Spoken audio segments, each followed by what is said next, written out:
Hi, we are from At Home Tuition. In this video, we are going to see few examples on inverse proportion. Our question is, 6 pipes are required to fill a tank in 1 hour 20 minutes. How long will it take if only 5 pipes of the same type are used? So solution, what's given? Number of pipes is 6 and the 6 pipe takes 1 hour 20 minutes to fill the tank. Next, what we want to find? So instead of 6 pipes, we are having only 5 pipes. So we want to find the time taken by the 5 pipes to fill the tank. So here we have the data in 1 hour 20 minutes. So 2 units. So first we want to convert it into a single unit. So we can convert it into minutes.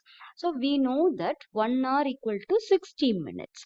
So 1 hour 20 minutes can be written as 60 minutes. That is 1 hour is 60 minutes plus 20 minutes. So it's totally 80 minutes. Now, let us consider the time required to fill the tank be X in minutes and number of pipes used be Y. So, from the given data, we can form a table like this. Okay, time required to fill the tank, so that we have taken as X in minutes and number of pipes be Y. So, it's given time required to fill is 80 minutes and number of pipes used is 6. So same way, it's given number of pipe used is 5. So we'll take that as Y2 and we want to find the time required to fill the tank by using this 5 pipes. Now let us take that as X2 and which is the one we want to find. So now if you look into the column, so the lesser the number of pipes, so here the pipes is reduced, so the time required to fill the tank will be increased, so it will be more. So in this case it's reverse, so pipe is decreased and the time required to fill the tank is increased, so they are in inverse, so we'll call that as inverse proportion. Now the relation for inverse proportion is x1 into y1 equal to x2 into y2, or we can write it as x1 divided by x2 equal to y2 divided by y1, or x1 by y2 equal to x2 by y1. So we can write it in any of the cases and we can substitute the values from the table. We can find the unknown value. So now I am substituting x1 as 80, okay, and then y1 as 6. So x1 into y1, 80 into 6 equal to x2 we want to find into y2 we know it is 5. So now we are going to simplify this. So 80 into 6 is 480 equal to 5 into x2. So now by dividing by 5 on both the sides, we get x2 equal to 480 divided by 5, which is nothing but 96. So 96 minutes is required to fill the tank by using 5 pipes. So now in our question we have had it in hours and minutes, so we can convert this 96 minutes into hour and minutes. So we know that 96 can be written as 60 plus 36 and 60 minutes is 1 hour. So 96 minutes is nothing but 1 hour 36 minutes. So thus time taken to fill the tank by 5 pipes is 96 minutes or 1 hour 36 minutes. Next question is, there are 100 students in a hostel.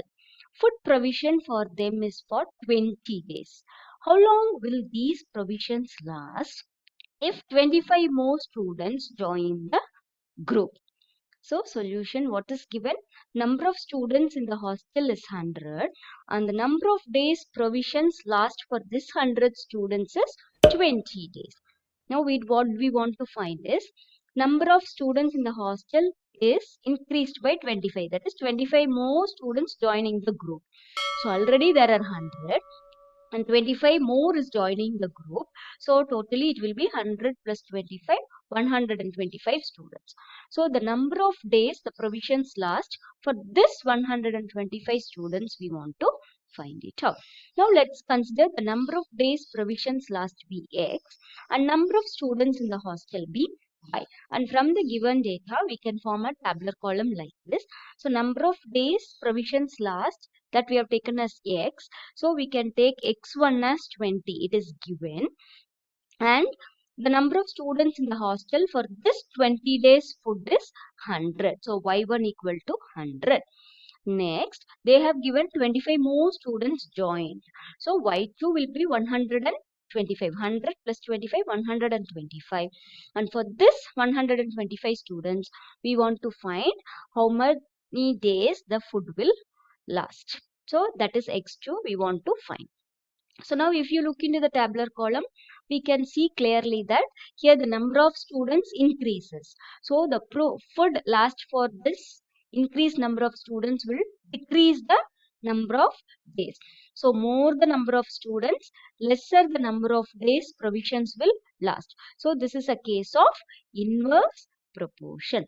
So we can write the relation for inverse proportion as x1 into y1 equal to x2 into y2, or x1 divided by x2 equal to y2 divided by y1, or x1 divided by y2 equal to x2 divided by y1. We can substitute the values in any one of this relation and we can find the unknown value. So I am substituting in the first relation. So x1 is 100 and y1 is 20. It's from our tabular column. And then which is x2 is the one we want to find and y2 is 125. So 100 into 20 is 2000 equal to 125 into x2. So further simplifying this, we'll get x2 is equal to 16 days. So if 25 more students join the group, the provisions will last only for 16 days. If it has 100 students, then it is 20 days. So if 25 more join, then 20 students will be 125 students. So the food will last only for 16 days. See, alternatively, we can do it like this also. So I am writing the expression x1 y1 equal to x2 is to y2. So I am substituting here 100 is to 125 equal to y is to 20. So y is equal to 100 into 20 divided by 125. So which is also 16. So whatever the ratio or relation you can apply, you will get the same answer. Next example is, if 15 workers can build a wall in 48 hours, how many workers will be required to do the same work in 30 hours? So first case, the number of workers required to build a wall is 15 workers and number of hours required is 48 hours. So what we want to find?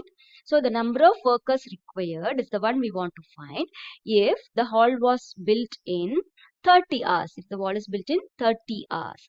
So now let's consider number of workers be x and number of hours required to build the wall be y, and we can form a tabular column for this x and y values from the given data.